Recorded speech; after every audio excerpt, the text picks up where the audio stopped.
नमस्कार मित्रांनो, स्वागत आहे तुमचं मराठी शेअर मार्केट या शेअर मार्केटच्या मराठी भाषेतील यूट्यूब चॅनलमध्ये. जसं की तुम्हाला माहीत आहे, या चॅनलवरती आपण आपल्या मराठी भाषेमध्ये शेअर मार्केटबद्दल एक फ्री ऑफ कॉस्ट कोर्स सुरू केलेला आहे, ज्याच्यामध्ये ऑलरेडी आपण या ठिकाणी 10 व्हिडिओ टाकलेले आहेत. जर तुमच्याकडे वेळ असेल तर अवश्य मागचे 10 व्हिडिओ तुम्ही पाहून या. मागचे 10 व्हिडिओ जर तुम्ही कंटिन्युअस पाहत असताल तरच तुम्हाला या ठिकाणी येणाऱ्या क्लासेसबद्दल तुम्हाला लक्षात येणार आहे. हे 10च्या 10 व्हिडिओ त्याची लिंक डिस्क्रिप्शन बॉक्समध्ये दिलेली आहे.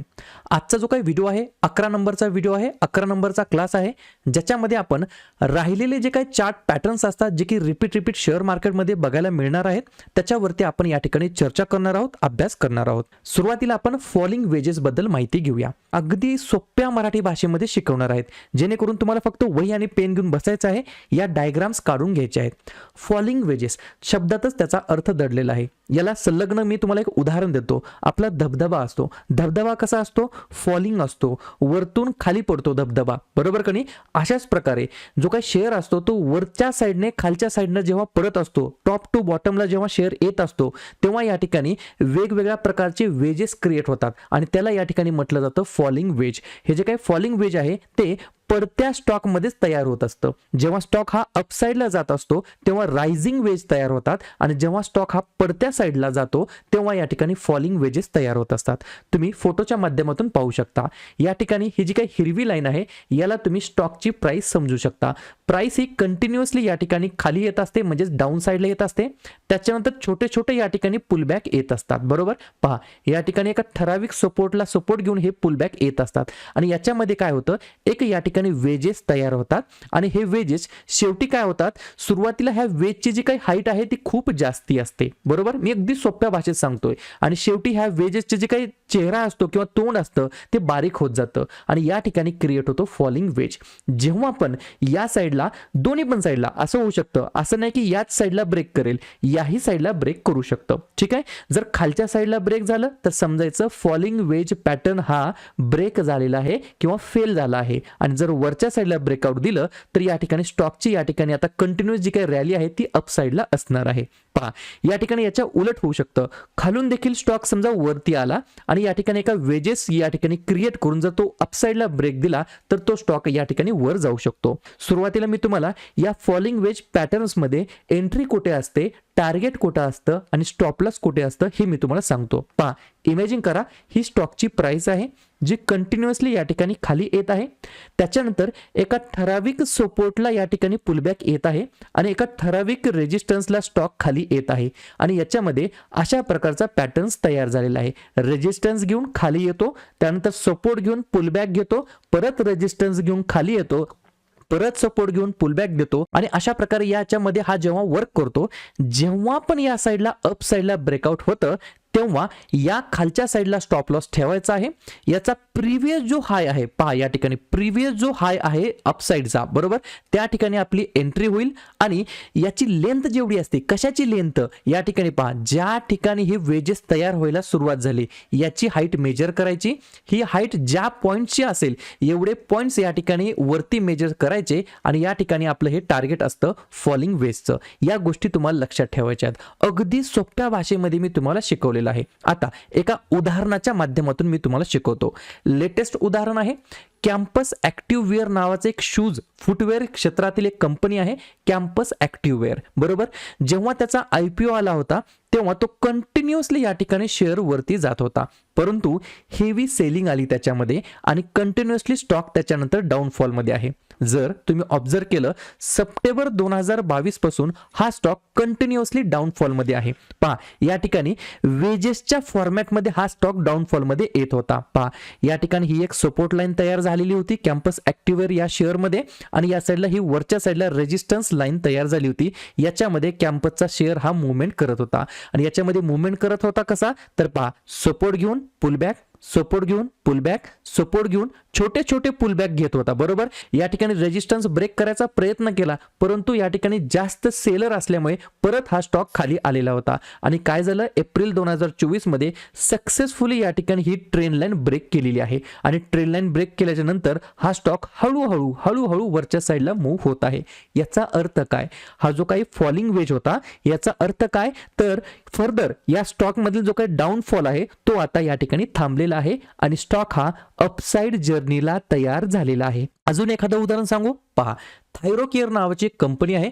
या थायरोकेअर कंपनीमध्ये सुद्धा कंटिन्युअसली डाऊनफॉल होता. या वेजेसमध्ये हा स्टॉक अडकलेला होता. पहा, स्टॉक वरती गेला, कंटिन्युअसली रेजिस्टन्सला हिट करून हा स्टॉक खाली येत होता, बरोबर. याही ठिकाणी परत रेजिस्टन्स ब्रेक करायचा प्रयत्न केला, परंतु सेलरची क्वांटिटी जास्त असल्यामुळे स्टॉक परत हा डाऊन साईडला आला. परंतु ज्या ठिकाणी रेजिस्टन्स होता त्या ठिकाणी या स्टॉकने सपोर्ट घेतला आणि स्टॉक फर्दर या ठिकाणी अपसाइडला मूव्ह होत आहे. आणि या ठिकाणी बऱ्यापैकी कन्सोलिडेशन करून या ठिकाणी या महिन्यामध्ये या स्टॉकने सक्सेसफुली या ठिकाणी ब्रेकआउट दिलेला आहे. कधीही लक्षात ठेवायचं, तुम्ही म्हणताल की सर तुम्ही पॅटर्न क्रिएट झाल्याच्या नंतर मला उदाहरणं देत आहात, एखादं असं काही उदाहरण आहे का जे करंट सिच्युएशन मध्ये बनलेलं आहे. लक्षात घ्या, उदाहरण आहे एंजल वन नावाचा स्टॉक आहे. 4000 रुपयाच्या जवळपास एक हाय क्रिएट करून हा स्टॉक फॉलिंग वेज मध्ये डाऊनफॉल मध्ये सध्या आहे. याही ठिकाणी एक सपोर्ट लाईनला या ठिकाणी कंटिन्युअसली सपोर्ट घेऊन स्टॉक मध्ये पुलबॅक येण्याचा प्रयत्न होत आहे. या स्टॉक मध्ये मुवमेंट कशी आहे या रेंज मध्ये, पहा. अपसाइड, डाऊन साइड, परत सपोर्ट घेऊन पुलबॅक, परत डाऊन साइड, परत रेजिस्टन्सला हिट होऊन परत खाली, परत सपोर्ट घेऊन पुलबॅक, अशा प्रकारे हे मुवमेंट होत आहे. ज्या दिवशी या रेजिस्टन्स लाईनला एंजल वनचा स्टॉक सक्सेसफुली ब्रेक करेल, या ठिकाणी जो काही शेवटची सपोर्ट लाईन आहे याला तुम्ही मार्क करून ठेवायचं आहे. रेजिस्टन्स लाईनला एंजल वनचा स्टॉक ब्रेक करेल आणि वरच्या साईडला या ठिकाणी कन्सोलिडेशन करेल, त्या दिवशी समजून घ्यायचं की स्टॉक मधील जो काही डाऊनफॉल आहे तो फर्दर या ठिकाणी थांबलेला आहे. तो स्टॉक आता कन्सोलिडेशन फेज मध्ये आहे आणि नक्कीच याच्यामध्ये अपसाइड येण्याची शक्यता आहे. या गोष्टी तुम्हाला कशा लक्षात येतात, जेव्हा तुम्ही याचं फंडामेंटल अनालिसिस करतात. ठीक आहे, हे झालं फॉलिंग वेजच्या बाबतीमध्ये. याच्या उलट असतं रायझिंग वेज. रायझिंग वेज म्हणजे काय असतं, सेम असतं. जसं फॉलिंग स्टॉकमध्ये वेज क्रिएट होऊन ते ब्रेक करून स्टॉक अपसाइडला जातो, अशाच प्रकारे रायझिंग स्टॉक मध्ये काय होतं, स्टॉक वरच्या साईडला मुवमेंट कंटिन्युअसली होत असतो. या साईडला काय होतं, टॉप लेवलला एक ठराविक रेजिस्टन्स लाईनला या ठिकाणी टच करून स्टॉक खाली येत असतो आणि सपोर्ट या ठिकाणी कंटिन्युअसली या ठिकाणी टच करून पुलबॅक करून स्टॉक वरती जात असतो. याही ठिकाणी जेव्हा अशा प्रकारचा पॅटर्न तुम्हाला एखाद्या ठराविक स्टॉक मध्ये दिसत असेल तेव्हा समजून घ्यायचं फर्दर या स्टॉक मध्ये अपसाइड मुवमेंट या ठिकाणी होणार नाही. कधी, जेव्हा हा स्टॉक खालच्या साईडला ब्रेकआउट देईल. या गोष्टी लक्षात ठेवायच्या आहेत. मग रायझिंग वेजेस मध्ये कसं असतं, जेव्हा पण ही खालची सपोर्ट ट्रेंड लाईन खालच्या साईडला ब्रेक होईल तेव्हा वरच्या साईडला आपल्याला स्टॉप लॉस घ्यायचा आहे, या ठिकाणी एंट्री घ्यायची आहे. आणि जेवढी या ठिकाणी या वेजेसची हाईट होती, पहा ज्या ठिकाणी हा पॅटर्न तयार झालेला आहे, जेवढी याची हाईट असेल तेवढंच या ठिकाणी तेवढ्याच पॉईंटचं टार्गेट ठेवून आपण या रायझिंग वेजच्या पॅटर्न मध्ये काय करू शकतो, राईड करू शकतो, ट्रेड घेऊ शकतो. सर याचं एखादं उदाहरण, हो नक्कीच आहे. पहा मारिको लिमिटेड, या ठिकाणी स्टॉक कंटिन्युअसली या ठिकाणी रायझिंग मोड मध्ये होता, तेव्हा काय झालं, एका व्यवस्थितपणे रेंज मध्ये हा स्टॉक अडकलेला होता, वेजेस मध्ये हा स्टॉक अडकलेला होता. या वेजेस मध्ये स्टॉकची मुवमेंट कशी होती, अपसाइड, परत पुलबॅक, अपसाइड, परत पुलबॅक, अपसाइड, परत डाऊनफॉल आणि पुलबॅक घेण्याचा प्रयत्न करत होता. हे वेजेसचा जो काही पॅटर्न आहे तो या ठिकाणी ब्रेक झाला जवळपास 550च्या लेवलला. मग याची आपण हाईट मेजर करायची. ही जी काही हाईट आहे, याचे जे काही पॉईंट्स आहेत, एवढेच पॉईंट्स या ठिकाणी तो स्टॉक खाली येत असतो. म्हणजे जवळपास 51 पॉईंट होतात. हे 51 पॉईंट पर्सेंटेज मध्ये काढलं तर 10% हा स्टॉक या ठिकाणी खाली आलेला आहे. समजतात, माझी सांगण्याची पद्धत समजते. ठीक आहे, हे झालं रायझिंग वेज आणि फॉलिंग वेज बद्दल. दुसरा पॅटर्न आहे पोल अँड फ्लॅग. सिंपल गोष्ट सांगू, आपल्या गल्लीमध्ये लाईटीचे पोल असतात. लाईटीचे पोल काय असतात, एक प्रकारे या ठिकाणी एक पोल असतो आणि त्याच्यासमोर या लाईटच्या तारा असतात, बरोबर. सिंपल गोष्ट अशी समजायची, हा पोल आहे आणि हा फ्लॅग आहे, बरोबर. याचं जेव्हा ब्रेक साईड वरच्या साईडला ब्रेक होईल स्टॉक वरती जाईल, खालच्या साईडला ब्रेक होईल स्टॉक खाली येईल. सिंपल कन्सेप्ट आहे. सुरुवातीला पाहूया आपण flag in up trend. Stock वरती जात असताना जेव्हा फ्लॅग तयार होतो तेव्हा काय होतं, पहा हा फ्लॅग तयार झाला म्हणजे स्टॉकची प्राइस कंटिन्युअसली या ठिकाणी वर गेली. त्याच्यानंतर एका झोन मध्ये या ठिकाणी स्टॉकची प्राइस अटकलेली आहे. पहा या ठिकाणी रिसेट माझ्याकडून चुकून झालं आहे, हे रिटेस्ट आहे. पहा आणि खालच्या साईडला सपोर्ट लाईन या ठिकाणी क्रिएट झाली आहे. या फेजेस मध्ये स्टॉक अडकलेला आहे. रेजिस्टन्स घेऊन परत सपोर्टला येतोय, परत रेजिस्टन्स घेऊन परत सपोर्टला येतोय, परत रेजिस्टन्स घेऊन परत सपोर्टला येतोय. जेव्हा या ठिकाणी अशा प्रकारची मुवमेंट होत असते तेव्हा लक्षात घ्यायचं स्टॉक तर या ठिकाणी पोल क्रिएट केलेला आहे, एक फ्लॅग सुद्धा या ठिकाणी तयार केलेला आहे. जेव्हा या ठिकाणी या फ्लॅगचा या ठिकाणी ब्रेकआउट होईल तेव्हा लक्षात घ्यायचं स्टॉकमध्ये फर्दर अपसाइड या ठिकाणी येणार आहे. परंतु परफेक्ट बाइंग कुठे होत असते, एकदा ब्रेकआउट झाला आणि जर त्या फ्लॅगला परत तो रिटेस्ट करत असेल, ही झाली आपली परफेक्ट बाइंग पोझिशन. या गोष्टी लक्षात ठेवायच्या आहेत. मग तुम्ही म्हणताल मग याचं टार्गेट वरच्या साईडला किती ठेवायचं, तर लक्षात घ्या हा जो काही पोल असतो या पोलची जेवढी ही हाईट असते तेवढी हाईट या ठिकाणी आपल्याला या ब्रेकआउट लेवलला ठेवायची आहे. या ठिकाणी एवढं याचं टार्गेट येऊ शकतं. एखादं उदाहरण पहा, हिंदुस्तान फूड्स नावाचं एक शेअर आहे. याच्यामध्ये तुम्ही बारकाईने जर पाहिलं, पहा एक पोल क्रिएट झाला, त्यानंतर फ्लॅग क्रिएट झाला, फ्लॅगचं सक्सेसफुली ब्रेकआउट दिला, परत पोल क्रिएट झाला, परत फ्लॅग, परत ब्रेकआउट दिला, त्यानंतर परत या ठिकाणी पोल आणि फ्लॅग तयार झाला, त्याच्यानंतर परत ब्रेकआउट दिला आणि परत या ठिकाणी अपसाइड मुवमेंट आलेली आहे. आणि या ठिकाणी वर्तमानमध्ये सुद्धा या ठिकाणी एक फ्लॅग सिस्टीम किंवा फ्लॅग फेज या ठिकाणी तयार झालेला आहे. याही ठिकाणी सक्सेसफुली ब्रेकआउट दिलेला आहे. मग तुम्ही याला राईड कसं करू शकता, ट्रेड कसं करू शकता, तर तुम्हाला तर लक्षात आलं की 600च्या जवळपास या ठिकाणी ब्रेक मिळालेला आहे, बरोबर. तर या ठिकाणी तुम्ही एंट्री घेऊ शकता, स्टॉप लॉस या ठिकाणी तुम्ही एसएल ठेवू शकता आणि याचं जे काही टार्गेट आहे तर हे पोलची हाईट मोजायची. पहा हे ज्या पोलची जी काही आहे ते कुठून आहे, जवळपास 400 रुपये ते वरच्या साईडला 700 रुपये. म्हणजे इथून पुढे ऑलमोस्ट या ठिकाणी 250 ते 300 पॉईंटची याच्यामध्ये मुवमेंट येऊ शकते. या गोष्टी तुम्हाला लक्षात ठेवायच्या आहेत. ठीक आहे, हे झालं अप ट्रेंड मध्ये असताना. हाच pattern pole and flag down trend मध्ये कसा काम करतो, तर लक्षात घ्या स्टॉक हा कंटिन्युअसली खाली येत असतो आणि खाली येत असताना एक पॅटर्न तयार होत असतो. पहा या ठिकाणी सपोर्ट घेऊन परत वरती जातो, रेजिस्टन्स घेऊन परत सपोर्टला येतो आणि अशा प्रकारे हा स्टॉक एका झोनमध्ये अडकलेला असतो. वरच्या साईडला रेजिस्टन्स असतो, खालच्या साईडला सपोर्ट असतो. अप ट्रेंड मध्ये काय होतं, वरच्या साईडला ब्रेकआउट दिल्यानंतर एंट्री होती आणि डाऊन साईडला काय होणार, खालच्या साईडला जेव्हा स्टॉक ब्रेक होतो, जी सपोर्ट लाईन आहे त्याला जेव्हा एकदा रिटेस्ट करतो त्या ठिकाणी आपली परफेक्ट बाइंग लेवल असते. ही गोष्ट तुम्हाला लक्षात ठेवायची आहे. एखादं उदाहरण तर घ्या, लक्षात घ्या. सुदर्शन नावाचा केमिकल नावाचा एक शेअर आहे. कंटिन्युअसली या ठिकाणी डाऊन ट्रेंड मध्ये होता. या ठिकाणी जेव्हा हा प्राइस डाऊन ट्रेंड मध्ये होती, एका झोन मध्ये अडकलेली आहे फ्लॅग प्रकारच्या आणि खालच्या साईडला ब्रेक डाऊन झाली आणि तेवढंच टार्गेट आपल्याला या ठिकाणी कंटिन्युअसली खाली भेटलेलं आहे. या गोष्टी समजतात, ठीक आहे. असेंडिंग ट्रायंगल हा पुढचा पॅटर्न आहे. असेंडिंग ट्रायंगल मध्ये काय होतं लक्षात घ्या. असेंडिंग ट्रायंगल मध्ये काय होतं, जो काही वरचा रेजिस्टन्स असतो एखाद्या स्टॉकचा तो जवळपास फिक्स असतो. रेजिस्टन्स हा या ठिकाणी चेंज होत नाही. परंतु जे काही सपोर्ट लाईन आहे ती कंटिन्युअसली या ठिकाणी अप साईडला जात असते. सपोर्ट लाईन कंटिन्युअसली वरच्या साईडला मूव्ह होत असते, परंतु रेजिस्टन्स हा फ्लॅट असतो. मग याच्यामध्ये मुवमेंट कशी होते, जर स्टॉकने वरच्या साईडला ब्रेकआउट दिलं तर स्टॉक हा फर्दर अपसाइड जाऊ शकतो आणि जर या ठिकाणी खालच्या साईडला ब्रेकआउट दिलं तर समजून घ्यायचं हा जो काही पॅटर्न तयार झाला आहे असेंडिंग ट्रायंगल हा फेल झालेला आहे. या ठिकाणी मी पहिला पॅटर्न शिकवणार आहे. जर तो सक्सेसफुल झाला तर कसा जाईल, सक्सेसफुल झाला तर वरच्या साईडला ब्रेकआउट देईल, एकदा रिटेस्ट घेईल आणि फर्दर मुवमेंट वरच्या साईडला करू शकेल. एक परफेक्ट उदाहरण सांगायचं म्हटलं तर बजाज फायनान्स नावाचा शेअर आहे. वरच्या साईडला तुम्ही पहा काइंड ऑफ रेजिस्टन्स जो आहे तो ऑलमोस्ट सेम आहे आणि सपोर्टची जी काही ट्रेंड लाईन आहे त्याचा सपोर्ट कंटिन्युअसली अपसाइडला या ठिकाणी मूव्ह होत आहे. या गोष्टी तुम्हाला लक्षात ठेवायच्या आहेत. लक्षात घ्या या ठिकाणी स्टॉकची जी काही मुवमेंट होत आहे या असेंडिंग ट्रायंगल मध्ये मुवमेंट होत आहे. स्टॉक वरती गेला, रेजिस्टन्स घेऊन स्टॉक खाली आला, परत पुलबॅक घेतला, परत त्याच प्रिव्हियसला या ठिकाणी रेजिस्टन्स घेऊन परत स्टॉक खाली आला, परत या ठिकाणी सपोर्ट लाईनला वर गेला, परत रेजिस्टन्स घेतला आणि परत स्टॉक खाली आला. म्हणजे लक्षात आलं तुम्हाला या ठिकाणी स्टॉक या झोन मध्ये मुवमेंट करत आहे. मग फर्दर मुवमेंट कशी होईल, परत या ठिकाणी अपसाइडला जाऊ शकेल, अशा प्रकारे मुवमेंट होऊ शकेल आणि या ठिकाणी ब्रेकआउट देऊ शकेल. मग याचं टार्गेट काय असतं, तर याचं टार्गेट असतं ही जी काही हाईट आहे एवढीच हाईट या ठिकाणी मेजर करून वरच्या साईडला तुम्ही ठेवू शकता. जर सपोज हे फेल झालं तर या ठिकाणी बिलकुल हा स्टॉक आपण निग्लेक्ट करायचा.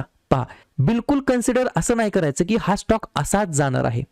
ज्या दिवशी ब्रेकआउट भेटेल त्याच दिवशी एंट्री करायची असते. ही गोष्ट कधीही लक्षात घ्या. काही काही प्रो ट्रेडर काय करतात, तर ही जी काही सपोर्ट लाईन बनत चालली आहे या ठिकाणी थोडी थोडी एक एक दोन दोन क्वांटिटी बाय करतात आणि ते काय करतात, या रेजिस्टन्सला गेलं की सेल करतात, सपोर्टला आलं की बाय करतात. ही सुद्धा एक पद्धत आहे या ठिकाणी बाय सेल करायची. या गोष्टी लक्षात घ्या. ठीक आहे. डिसेंडिंग ट्रायंगल मध्ये काय होतं, स्टॉक हा डाऊन साइडला असतो. एका वेजेस मध्ये म्हणा किंवा एका झोन मध्ये तो या ठिकाणी परत या ठिकाणी एक त्याची मुवमेंट क्रिएट करत असतो. डिसेंडिंग ट्रायंगल मध्ये काय असतं, सपोर्ट फिक्स असतो आणि रेजिस्टन्स हा कंटिन्युअसली खाली सरकत असतो. लक्षात घ्या.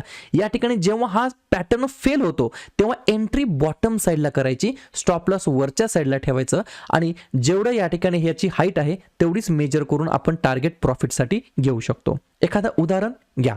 या ठिकाणी एक उदाहरण दिलं आहे, एका स्टॉकची ही मुवमेंट आहे. या स्टॉकमध्ये सपोर्ट लाईन ही फिक्स होती आणि या ठिकाणी जे काही लोअर हाईज आहे ते कंटिन्यू बनत चालले होते. हे जे काही हाय आहेत ते कंटिन्युअसली पुढच्या टायमिंगला लो बनत चालले होते आणि सपोर्ट मात्र फिक्स होता. सपोर्ट या ठिकाणी जेव्हा सक्सेसफुली ब्रेक केला, स्टॉकने ब्रेकडाऊन दिलं, एकदा रिटेस्ट केला, ही झाली आपली बाईंग पोझिशन आणि या ठिकाणी या पॅटर्नचं जे काही हाईट आहे या ठिकाणची ही हाईट मोजायची आणि ही हाईट म्हणजेच आपलं डाऊन साईडचं टार्गेट असणार.